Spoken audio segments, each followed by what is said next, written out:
हाँ जी, कैसे हैं आप लोग? ठीक ठाक हैं आप लोग? भाई इंग्लैंड में इस वक्त जो है ना सारा इस वक्त क्रिकेट के की अगर हम बात करें तो इंग्लैंड में इस वक्त सारी हिलजुल हो रही है। ब्रेंडन मैकलम साहब को जो है सैक कर दिया गया as head coach of the England test team. ठीक है, इंडिया की वुमेंस टीम ने जो है 270 रन से शिकस्त दे दी इंग्लैंड की वुमेंस टीम को, जो वन ऑफ टेस्ट हुआ लॉर्ड्स पे। पहली दफ़ा लॉर्ड्स ग्राउंड पे एक वुमेंस टेस्ट हुआ है, तो very historic win for the Indian women's team. ICC ने इंग्लिश क्रिकेट बोर्ड से मालूम कहा है कि आप हमें बताएं कि आपने कैसे जो है बेन स्टोक्स ने जो वीडियो रिलीज़ की गई इंग्लैंड ड्रेसिंग रूम की, जिसमें बेन स्टोक्स ने अपनी रिटायरमेंट अनाउंस की, तो वो कैसे आपने रिलीज़ की, क्योंकि उस वक्त तो मैच चल रहा था और आईसीसी रूल्स बड़े क्लियरली ये कहते हैं कि ड्यूरिंग द मैच कोई ऐसी चीज़ आप नहीं कर सकते, ड्रेसिंग रूम की कोई चीज़ आप बाहर नहीं दिखा सकते आप, और आपने पब्लिक एक वीडियो रिलीज़ कर दी। तो some interesting times going on in England.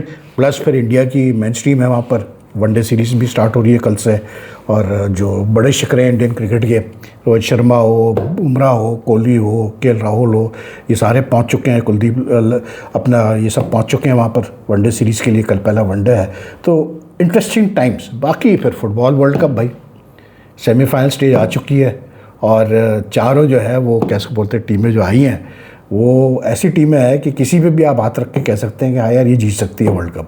This time the world cup football that is being held, अब तो जो प्रेसिडेंट है इन्फेंटिनो, वो तो अब बात कर रहे हैं 48 टीम से भी बढ़ा के 62 टीम्स करने की या 64 टीम्स करने की। सोचें आप ज़रा यार कितना ग्लोबलाइज किया जा रहा है फुटबॉल को। लेकिन अर्जेंटीना ले लें आप इंग्लैंड ले लें, स्पेन ले लें, फ्रांस ले लें, मतलब आप किसी एक टीम को नहीं कह सकते नहीं यार इसको एज हासिल है, क्योंकि the matches so far we have seen in the world cup have been very close. और हर मैच के बाद वीआर के ऊपर, रेफरी के डिसीजन के ऊपर रोना गाना चला है कोचेस का। हर कोच का मतलब किसी कोच ने नहीं एक्सेप्ट किया कि आज ये हम हार गए मैच, मतलब एक कोई अगर गलत डिसीजन हुआ उसके ऊपर रोना गाना चला है, बहुत ज़्यादा उसको जो है हाईलाइट किया गया है। ठीक है, लेकिन नाउ इट्स फ्रांस वर्सेस कैसे बोलते हैं Spain, and plus Spain are the European champions, France has looked very good, plus then Argentina versus England. The Argentina England match will be something to watch out, क्योंकि बहुत ज़बरदस्त दोनों ही scrappy teams है। Scrappy इस sense में कि दोनों अब तक जिस तरह से पहुंची है सेमीफाइनल तक, अच्छा बुरा आखिरी मोमेंट्स पे जाके अच्छा खेल के जीते हैं ये सारे, तो should be very very interesting. तो कल पहला सेमीफाइनल भी होगा तो देखेंगे, लेकिन I am going with England to be very honest. हालांकि इंग्लैंड का मुकाबला पड़ गया अर्जेंटीना से, and Argentina Lionel Messi even at the age of 39, भाई that guy is inspiration for anyone. मतलब कैसे बोलते हैं, लोग कहते हैं कि जी जो पापा है कैसे बोलते हैं फ्रांस का, वो बंदा भी बड़ा इंस्पिरेशनल फुटबॉलर है, इसमें कोई शक नहीं। लेकिन यार जो मेसी की एक मैजिक है ना, वो उसका कोई तोड़ ही नहीं है भाई, सीधी सी बात है। लेकिन I am still going with England. England के कैंप में भी मसले मसाइल हैं भाई, उनका जो कोच है, जर्मन कोच है टुचेल, उसकी और वो कैसे बोलते हैं प्लेयर्स की थोड़ी बहुत अनबन है, लेकिन England have done very well so far to reach the semifinals. 60 पता नहीं 2 या 66 कितने सालों बाद जो है वो पहुँचे हैं सेमीफाइनल में। Should be very very interesting. लेकिन कमिंग बैक टू क्रिकेट, ये जो मैकलम वाला मामला है भाई, बल्कि सबसे पहले मैं इंडियन वुमेंस टीम की अगर मैं बात करूं तो यार Indian women's team after the failure to win the T20 World Cup title, reach the final after the failure to reach the final, I think the way they came back in the one-off test was fantastic. और हरमनप्रीत कौर मतलब like in 5 test matches, in her last 5 test matches, India's last 5 test matches, she has won 4 of them. अच्छा, women's cricket में test बहुत कम खेले जाते हैं। Women's cricket में 4 day test होते हैं और वो बहुत कम खेले जाते हैं। लेकिन जो ये मैच हुआ है लॉर्ड्स पे, एक तो the significance of the match being played at Lord's, I think India ने दिखाया कि यार उनकी वुमेंस क्रिकेट में भी, मतलब हम सिर्फ T20 वनडे से उनको जज करते हैं, लेकिन टेस्ट क्रिकेट में भी देखें तो they have got loads of depth in their talent. क्योंकि बहुत सारी लड़कियां ऐसी थी जो नहीं खेल रही थी। ये यास्तिका भाटिया जिसने 100 किए सेकेंड इनिंग्स में, आई मीन यार इसने जब खेला था कैसे बोलते हैं अभी सीरीज़ में इंग्लैंड के खिलाफ T20 सीरीज़ में, तो इसकी मतलब द वे कितने तेज़ ये बैटिंग करती थी और कितने स्लो ये बैटिंग करती थी, उस पर काफ़ी बात हुई। लेकिन she is the real deal. इसने 113 किए, स्मृति मंदाना ने फिर 70 किए सेकेंड इनिंग्स में, और बहुत बड़े कंफर्टेबली मारा है, मतलब टोटली डोमिनेट किया है इंडिया ने। जैसे ही उनको इंग्लैंड ने कैसे बोलते हैं मतलब टॉस जीत के वो किया कि जी आप खेलें पहले, उसके बाद से उन्होंने डोमिनेट ही किया है।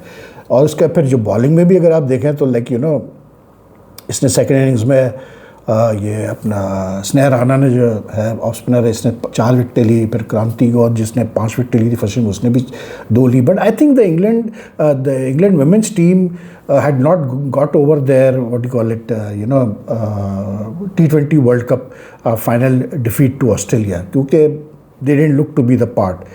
they were बैटिंग में टोटली आउटप्लेड। उनकी कप्तान ने रिज़ाइन भी कर दिया है, मतलब जो उनकी सबसे सीनियर प्लेयर रही हीथर नाइट, उसने कैसे बोलते हैं रिटायरमेंट भी ले ली। लेकिन a big win, at least this win is very important for Indian cricket, because जिस तरह से जो उनकी T20 टीम थी वो 4-0 हारी T20 सीरीज़, वो ज़रूरी था कि इंडियन क्रिकेट के लिए कहीं से जीत आती, तो उनकी वुमेंस टीम वो जीत लेके आए। मैंने देखा कि जो 4-0 हारा इंडिया, उसके बाद काफ़ी बातचीत हो रही है कि इसको वैभव सूर्यवंशी को सही हैंडल किया नहीं किया गौतम गंभीर ने। अब तो बहर वनडे सीरीज़ में तो it will be very different, because Shubman Gill will be leading the team, is in great form, और एक तगड़ी टीम है इंडिया की। इंग्लैंड की भी अच्छी टीम है, लेकिन इंडिया की ज़्यादा मुझे तगड़ी टीम लग रही है। लेकिन यार जो बात है सूर्यवंशी की, वो एक फैक्ट ये है कि यार मुझे चीज़ समझ में नहीं आई। एक तो ये है कि पहले आपने उसको जहाँ खिलाना चाहिए था वहाँ खिलाया नहीं आयरलैंड में। आपने कहा नहीं यार संजू सैमसन को परफॉर्म करता आ रहा है इसलिए हम इसको खिलाएंगे, ठीक है। Sanju Samson, that made no sense, क्योंकि Sanju Samson is establish player performer, उसको अगर आप बैठा भी देते तो कोई फ़र्क नहीं पड़ता। लेकिन आपने 3 मैच खिलाए वैभव सूर्यवंशी को against England eight a time when the team was not doing well. उसके बाद आपने चौथे मैच में उसको ड्रॉप कर दिया। What does that do to the confidence of a 15 और 16 year old youngster? Tell me that. फिर खिलाते ही नहीं आप उसको। और फिर मुझे ये समझ में नहीं चीज़ जो आई कि या तो आप सीरीज़ एट स्टेक होती कि भाई चलो, मतलब अगर लास्ट मैच जीत गया तो ड्रॉ हो जाएगी सीरीज़ या इंडिया जीत जाएगा, कुछ भी नहीं। आप सीरीज़ हार चुके हैं, आपको लधेड़ दिया इंग्लैंड ने उठा के T20 सीरीज़ में, 3-0 आप मतलब पीछे है, और जो 4th T20 के रिजल्ट का कोई फ़र्क पड़ना नहीं था सीरीज़ के आउटकम पे। तो फिर क्यों, why not give Suryavanshi a 4th chance? Why make him set for the last match? The message that you convey to him was that you are not ready for international cricket as yet. यही message convey हुआ ना भाई उसको, बच्चे को। तो ये जो हैंडलिंग है ना गौतम गंभीर की, मुझे कभी समझ में नहीं आती यार, ये किस तरह चीज़ों को हैंडल करता है। लेकिन बहरहाल आई थिंक जो वनडे सीरीज़ होगी उसमें इंडिया के 3-4 बॉलर जो है ना वो उनके वीक लिंक्स है, बाकी बैटिंग तो बड़ी तगड़ी होगी इंडिया की इन द वनडे सीरीज। सारे ही खापड़ वापस आ गए, बड़ा आपको फ़र्क नज़र आएगा, आप देखिएगा। बाकी ब्रेंडन मैकलम साहब, मतलब यार फेरी टेल जो होता है ना वैसे मतलब स्टार्ट हुआ और नाइटमेयर की तरह ख़त्म हुआ। अब बेन स्टोक्स ने जब रिटायरमेंट ली तो उसके बाद ही क्लियर हो गया था कि यार मामला ठीक नहीं है इंग्लैंड क्रिकेट में, इंग्लिश क्रिकेट में, और हालात ठीक नहीं है between Stokes and this fellow McCullum. अब McCullum is not a conventional coach, वो कन्वेंशनल कोच की तरह नहीं काम करता। वो I think he is more the sort of a person who leaves it up to the players कि जाओ तुम लोग को जो करना है करो। हुआ ये है कि जब उसने टेक ओवर किया, when he was made head coach in 2021 at a time when England had won just one test in the last 17 test matches, उसमें हालात बहुत ख़राब थे। बेन स्टोक्स को भी कप्तान लाया गया। उस वक्त फ़र्क ये था कि इंग्लैंड की टीम में सारे खापड़ प्लेयर्स थे। एंडरसन ले लो, स्टुअर्ट ब्रॉड ले लो, मार्क वुड ले लो, आपका कैसे बोलते हैं जो रूट वगैरह, ये सारे बड़े इस्टेब्लिश प्लेयर्स थे। जैक वगैरह जो थे ना, इनको फ्रीडम दी गई, चाहे वो जॉनी बेस्टो हो, इन्होंने अच्छा किया, सब ने अच्छा किया और इंग्लैंड का स्टार्ट बहुत अच्छा हुआ।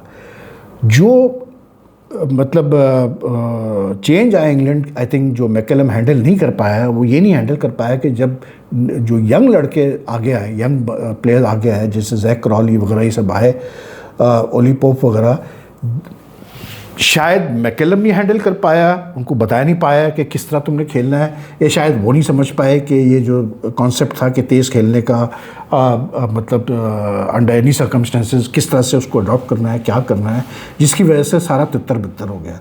And I think the final the मतलब लेट डाउन वर्स कि जो अभी एशेज सीरीज़ में है, पहले टेस्ट में जिस तरह से इंग्लैंड मतलब ने डोमिनेट किया था और उस तरह से जिस तरह की बैटिंग फेल हुई और वो मैच हार गए, 2 दिन के अंदर टेस्ट मैच ख़त्म हो गया, that was a big setback for England. और फिर प्रिपरेशन बहुत लाइटली ली गई एशेज सीरीज़ की। तो McCullum when he was brought in, the ECB knew कि ये किस टाइप का बंदा है. He was more suited to white ball cricket.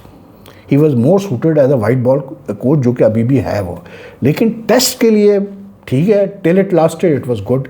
मतलब एक नाम दिया गया बेसबॉल कि जी तेज़ खेलती है टीम, ये करती है. लेकिन ये तो एक फैक्ट है, हमने भी इंजॉय किया, सब किया. लेकिन ये भी एक फैक्ट है कि भाई, and there were some memorable victories also. मतलब ऐसी विक्ट्रीज़ के जहाँ पर सामने वाली टीम ने 400-500 किए पहले दिन और उसके बाद भी जीत गया इंग्लैंड टेस्ट मैचेस, या 350-400 चेस कर दिए लास्ट दिन. ऐसे भी परफॉर्मेंसेज आई इस इंग्लैंड टीम से.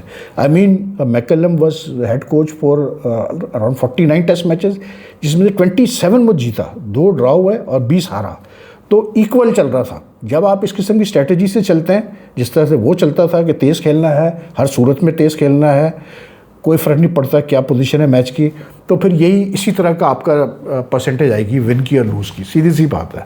लेकिन I think he will do a better job with the white ball team. I am pretty sure of that, क्योंकि white ball, his mindset is more suited for white ball cricket. And I think the fall out came because जब इसकी और Ben Stokes की नहीं बनी आपस में, तो फिर मामला ख़राब हो गए. लेकिन आई एम सरप्राइज के रॉब की अब तक है, जो कि डायरेक्टर ECB का है. ये वो बंदा है जो लेके आया था इन सबको. ये वो बंदा है जो पिछले 2-3 साल से है. He is been there throughout this baseball period. तो if you are sacking McCullum, if you मतलब if you are forcing, you creating a situation जहाँ बेन स्टोक्स को भी रिज़ाइन करना पड़ा, रिटायर होना पड़ा, तो फिर भाई ये रॉब क्यू किस खाते में छोड़ दिया गया. फिर नए सिरे से स्टार्ट करो. अब कह रहे हैं कि जी ऐसा कोच भी एक्सेप्टेबल होगा जो IPL में भी कोचिंग कर ले. सबसे बड़ी गलती करेगा ECB ये, अगर ये करेगा तो. ये मैं आपको बता दूं कि अगर if they accept a coach, they bring in a coach who is also coach in the IPL and also test coach of England, तो समझ लें कि फिर तो आपका जो है ना, जो एक चीज़ आपके जहन में चाहिए टेस्ट क्रिकेट के लिए, वो चीज़ ख़त्म हो जाएगी. क्योंकि याद रखिएगा, टेस्ट क्रिकेट के लिए कोचिंग, आप डिफरेंट कोच चाहिए होता है, वाइट बॉल के लिए आपको डिफरेंट कोच चाहिए होता है. लेकिन बहरहाल आजकल हालात ही ऐसे चल रहे हैं कि भाई कुछ भी हो सकता है. To be very honest, I mean the way things are going, ये लोग कुछ भी कर सकते हैं. बाकी ये जो ECB, जो ICC ने पूछा तो सही है यार, कि ड्यूरिंग टेस्ट मैच कौन रिलीज़ करता है वीडियो भाई, जिसमें कप्तान जो है, टीम का कप्तान अपने प्लेयर्स को बता रहा है कि जी मैं अब इस टेस्ट मैच के बाद रिटायर हो रहा हूँ, जबकि अभी टेस्ट मैच चल रहा है. तो it was a big blooper from the ECB. अब देखते हैं ICC क्या करता है. ICC की अभी एनुअल मीटिंग भी हुई, उसमें कोई फैसले ही नहीं हुए कोई मेजर. ना वो वर्ल्ड टेस्ट चैंपियनशिप पे कोई फैसला कर पाए, ना वो इस पे फैसला कर पाए कि वनडे को जो है, वनडे इंटरनेशनल्स को 40 ओवर का किया जाए या 50 ओवर ही रहने दिया जाए. कुछ भी नहीं हुआ. मतलब बस मीटिंग हुई और सब अपने अपने घर चले गए, या किसी ने वर्चुअल ऑनलाइन ज्वाइन किया हुआ, जो भी होगा. तो मज़ा नहीं आया यार. कोई तो आउटकम आना चाहिए मीटिंग का. तो that's the situation right now. बाकी फुटबॉल इज़ डोमिनेटिंग भाई. विंबलडन भी चल रहा था, तो स्पोर्ट्स ही स्पोर्ट्स. न्यूजीलैंड और वेस्ट इंडीज़ की वनडे सीरीज़ हो रही है. वेस्ट इंडीज़ जितनी इंटरनेशनल क्रिकेट खेल रहा है, पाकिस्तान के वहाँ पहुँचने से पहले अल्लाह ही खैर करे भैया, सीधी बात है. Anyway, hope you like this video. If you like this video, kindly, if you haven't subscribed to the channel as yet, but you like the content of this channel, please do press the subscribe button and also the bell icon button so that you get the latest notifications whenever I upload a video. And your comments are always welcome. Any suggestions also welcome. So take care. Allah Hafiz.